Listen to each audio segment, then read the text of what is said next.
Still in Euclid.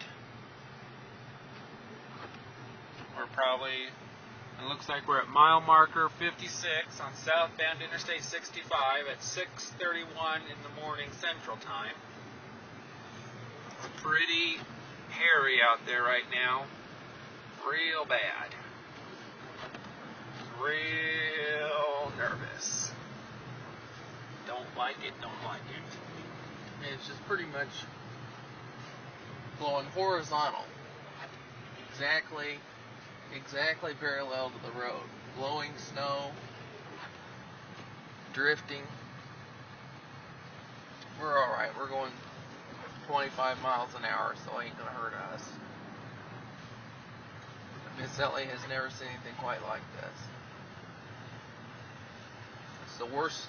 This is the most furious snowstorm I've ever seen, except for the one in February of 2010 or 11, whatever it was, in Chicago.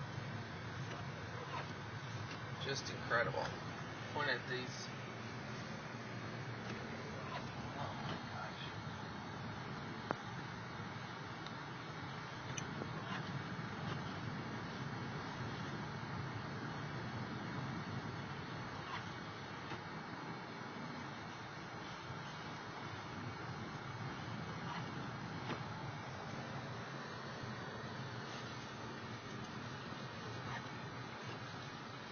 Alright, Jacob and Levi signing off.